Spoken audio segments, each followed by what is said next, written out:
কি মুশকিলে পড়া গেল বলুন তো। যখনই কোনো বাবা মা আমার কাছে আসে তখনই জিজ্ঞেস করে, ডাক্তারবাবু আমি এটা খেয়েছিলাম বলে বা আমি প্রচুর মোবাইল দেখেছি, টিভি দেখেছি, সিনেমা দেখেছি বলে কি আমার বাচ্চার অটিজম হয়েছে? এরকম কি হয়? একদমই নয়। বা আমার বাচ্চা হওয়ার পরে সারাদিন মোবাইল দেখেছে বলে অটিজম হয়ে গেছে? একদমই নয়। মোবাইল আপনি ডিউরিং প্রেগনেন্সি দেখুন বা না দেখুন, বা বাচ্চা হওয়ার পরে মোবাইল দেখুক বা না দেখুক, সেটা কখনো অটিজমের কারণ হতে পারে না।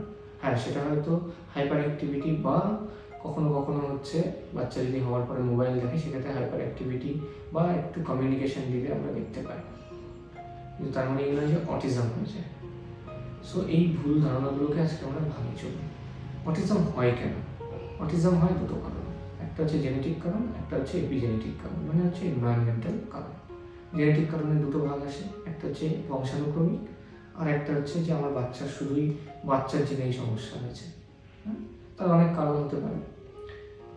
নেক্সট হচ্ছে এনভায়রনমেন্টাল কারণ, যে আপনি কতটা স্ট্রেসে ছিলেন না ছিলেন, হ্যাঁ, হওয়ার সময় বাচ্চার পিটার্ন হয়েছে নাকি, কোনো হওয়ার পরে সমস্যা হয়েছে কিনা, বা কোনো ধরনের টক্সিনের এক্সপোজারে ছিলেন কিনা আপনি ডিউরিং প্রেগনেন্সি, বা বাচ্চা হওয়ার পরে বাচ্চা ছিল কিনা, বা বাচ্চা যখন পেটে এসেছিল তার আগে আপনি সঠিকভাবে নিজের মেন্টাল হেলথ এবং ফিজিক্যাল হেলথের চেক আপ করিয়েছিলেন কিনা, সেগুলো সবই অনেক ক্ষেত্রে আমাদেরকে ভেবেচিন্তে দেখতে হয়, কারণ এই প্রত্যেকটা কারণই বাচ্চার অটিজমের পিছনে একটা বড় ভূমিকা নিভাতে পারে।